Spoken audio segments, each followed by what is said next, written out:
Salut à tous et à toutes et bienvenue dans cette nouvelle vidéo, cette fois-ci consacrée à un film de monstre où un grand et gros reptile tient la vedette.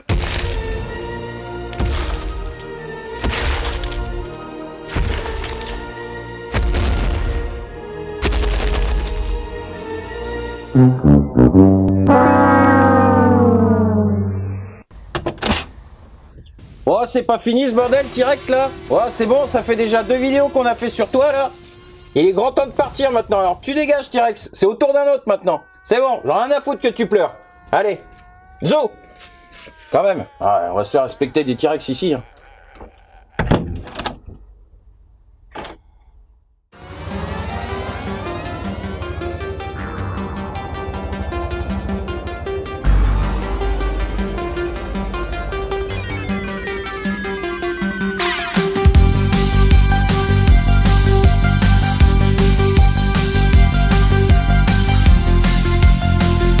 Je vais donc vous parler de Godzilla, mais pas n'importe lequel, celui du film de 1998. Mais revenons d'abord dans les années 80.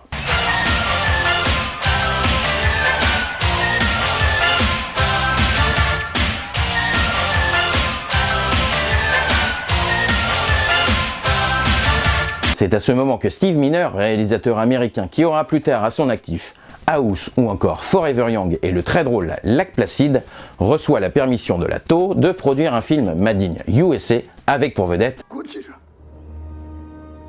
Godzilla. Godzilla. Alors pour ceux qui ne connaissent pas la TOH, c'est l'une, voire la plus grande société de production japonaise et qui est à l'origine de la saga Godzilla. Malgré une énorme volonté de la part de Miner, aucun studio américain n'est tenté pour investir dans ce projet. Passons alors en 92 quand TriStar, société de production de films et filiale du groupe Columbia TriStar Motion Pictures, appartenant à Sony, récupère les droits de Godzilla auprès d'encore et toujours la TOH. Les scénaristes Ted Elliott et Terry Rossio livrent ainsi leur version finale du script en 94.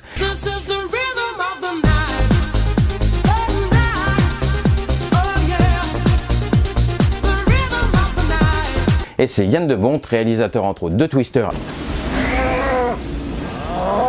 et de Speed 1 et 2, qui est choisi pour diriger Godzilla avec une sortie prévue été 96. Mais de Bont quitte le navire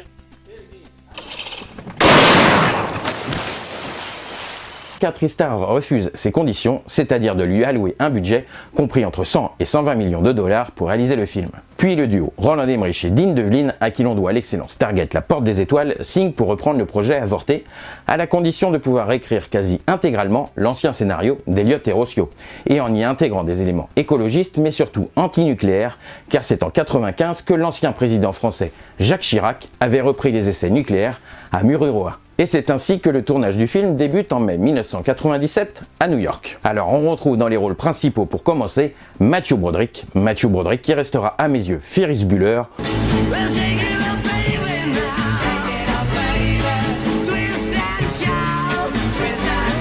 ou encore ce gamin hacker dans l'excellent War Games. Ici il joue le rôle du docteur Nick Tatopoulos, docteur spécialisé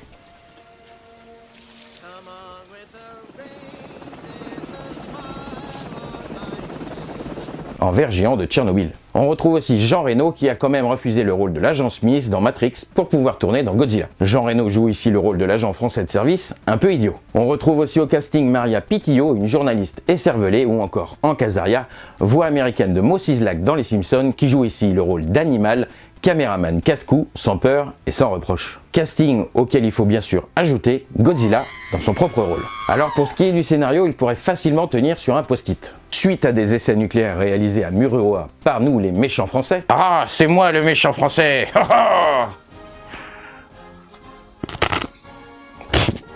Un gentil reptile va subir une croissance extrêmement rapide. Petit reptile devenu grand va ainsi, après avoir causé le naufrage d'un bateau, décider de traverser le Pacifique à la nage, plus vite qu'un saumon apeuré par un ours, puis de se prélasser dans l'Atlantique où 2 pauvres chalutiers vont faire les frais du monstre, puis de se balader en Polynésie française et au Panama en laissant des empreintes géantes, et enfin de venir visiter New York, non sans avoir au préalable terrorisé un pauvre vieux pêcheur. Oh, je me suis bien placé ici, je pense que je vais pêcher un bon gardon. Oh, j'ai mis de l'appât, ça devrait marcher.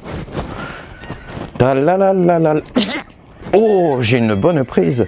C'est peut-être plus un esturgeon, peut-être. ça a l'air gros pour un esturgeon quand même.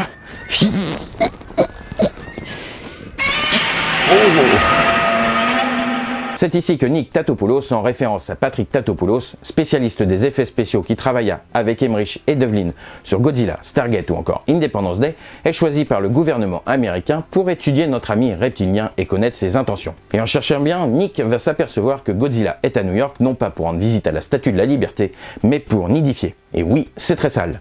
Et ainsi permettre à tous ces bébés Godzilla de mettre en péril l'équilibre de la planète Terre. Le scénario est vraiment très rade et pâquerette, digne d'un enfant de 4 ans. Pompant des idées sur le Godzilla de 1954 réalisé par Ichiro Honda, dont le film est censé être le remake, sur Jurassic Park pour la scène dans le Madison Square Garden où les bébés Godzilla ressemblent à s'y méprendre à des raptors, et sur King Kong avec tous ses hélicoptères attaquant le méchant monstre dans New York. Ici, l'armée américaine tire partout sauf sur Godzilla, détruisant au passage le Chrysler Building. Quoi, on vise mal, mais non, c'est pas vrai qu'on vise pas mal.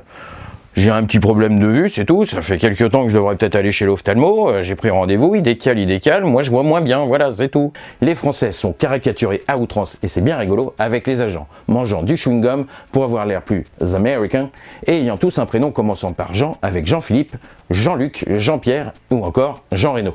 Eh Jean-Pierre, tu nous montres comment tu fais l'américain? Ah, bonjour. I'm English. Godzilla. I want to tuer you. Je vais te tuer, Godzilla. La moustache qui se décolle. Et la population de New York n'est pas en reste car elle a fui la ville et leurs appartements, mais en prenant soin, bien sûr, de laisser leur lumière allumée au cas où Godzilla aurait du mal à se repérer dans le noir.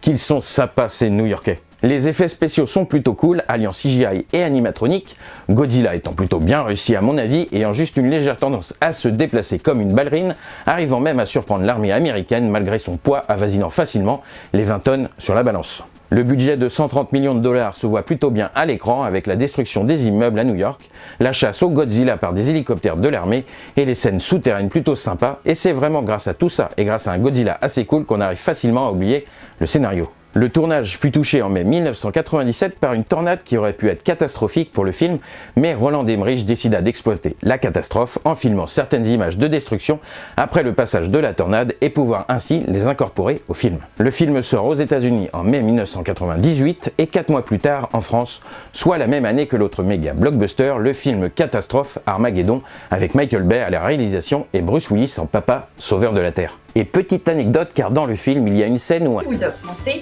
également appelé Frenchie par les amoureux de la race, attaque sauvagement un Godzilla en plastique avant que ce dernier soit anéanti par un météorite, histoire de montrer qu'Armageddon va bien écraser Godzilla au box-office. Le film connut beaucoup de critiques négatives à travers le monde à sa sortie, la créature étant même surnommée Zilla au Japon ou encore Gino, Godzilla in name only ou Godzilla seulement dans le nom en français, histoire de ne pas faire d'amalgame entre ce Godzilla américain et celui de la saga japonaise. Le film a reçu 2 Razzie Awards et la trilogie prévue par Sony fut purement et simplement annulée, laissant un dessin animé, Godzilla la série, faire office de suite au film.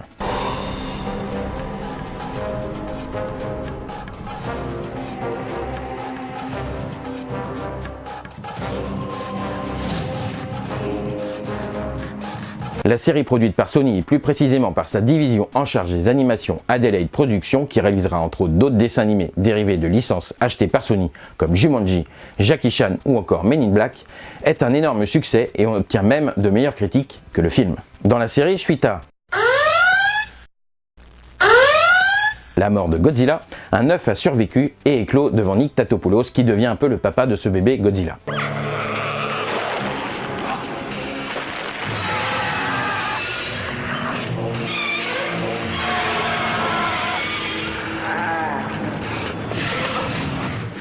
Pas de geste brusque, je pourrais le regretter. Oh, gentil l'ami. Le bébé grandissant très vite devient l'allié de Nick et de son équipe, le HIT, composé de 2 chercheurs, un hacker, d'un agent français et d'un robot, Vigile, qui est détruit à chaque épisode, un peu comme Kenny dans South Park. Vigile.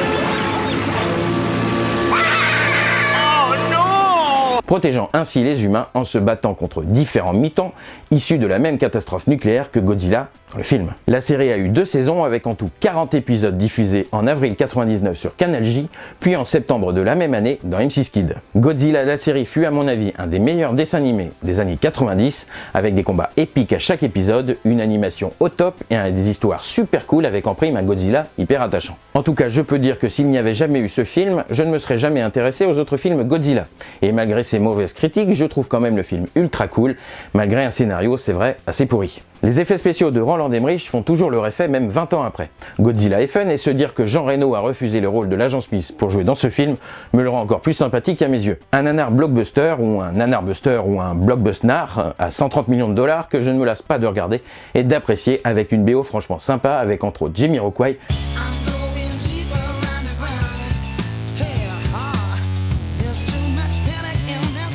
et Puff Daddy ou P. Diddy.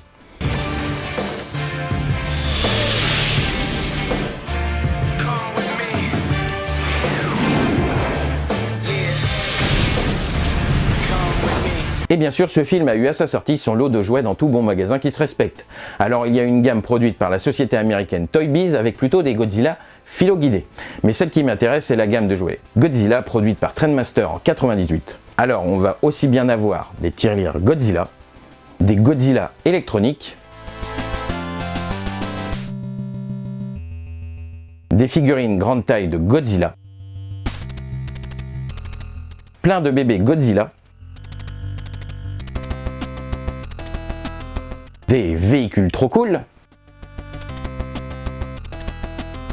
et bien sûr des personnages du film, et c'est ça que je vais vous montrer tout de suite. Donc voici la gamme de jouets Trendmaster Godzilla que je possède. Donc j'ai 5 figurines et une marionnette Godzilla. Donc pour commencer, je vais vous présenter la première figurine. Donc c'est la figurine de Nick Tatopoulos, donc joué par Matthew Broderick. Donc là, il est en mode, on dirait parachutiste. Il a un grappin, il a des armes, il a un piolet. Donc il ressemble absolument pas du tout au personnage du film, mais ce n'est pas grave. La boîte est assez cool, l'œil de Godzilla. Derrière, il y a juste Heroic Godzilla Force Figure. Il n'y a absolument rien de noté. Bon voilà, c'est pas la meilleure. Donc ça c'est pour Nick. Donc voilà, je la pose à terre. Ensuite, on va continuer avec le sergent O'Neill, le double blast O'Neill. Donc lui, il a pareil, il a des armes et un casque quand même de l'armée. Donc il a l'air un petit peu constipé dans la boîte, mais il est plutôt cool. Donc pareil, toujours Trendmaster, on a toujours l'œil de Godzilla sur celui-là. Je vais enchaîner avec notre fameux Jean-Luc, le grand Jean-Luc, qui est le Power Shield Jean-Luc. Donc il a un bouclier, donc pareil, il a un petit casque de l'armée, encore un bazooka, et il a une protection pour se protéger de Godzilla. À l'intérieur, il y a quelques armes, mais on peut pas trop les voir, elles sont un petit peu enlevées. Donc la boîte est hyper grosse, c'est hyper épais en fait, franchement, pour faire tenir les trucs, ça prend un peu de la place.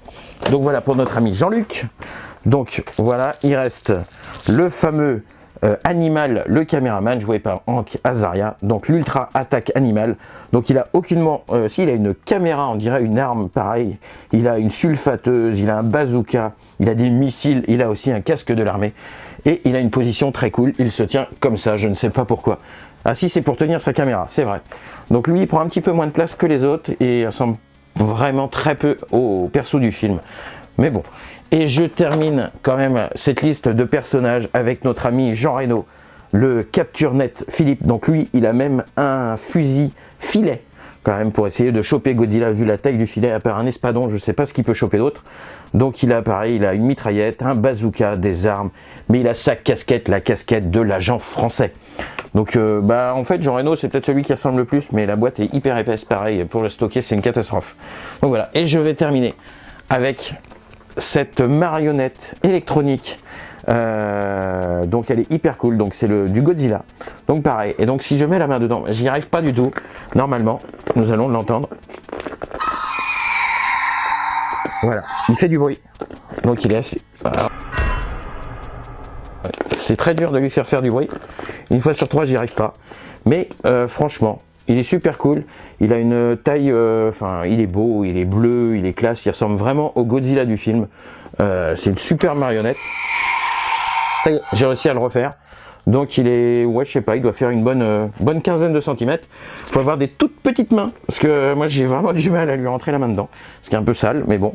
Donc non, franchement, je pense que de la collecte que j'ai de Godzilla, la marionnette Godzilla est la plus cool, franchement, et extrêmement fun. Donc voilà, donc c'était la petite présentation de ce que j'avais en jouet Godzilla. Ils sont fun, ils prennent de la place, mais ils sont cool. Ça y est, c'est la fin de ma vidéo sur Godzilla. J'espère qu'elle vous a plu. En tout cas, n'hésitez pas à liker, à partager, à commenter, à vous abonner. Moi, je vous dis à très vite dans une prochaine vidéo. Allez, ciao tout le monde!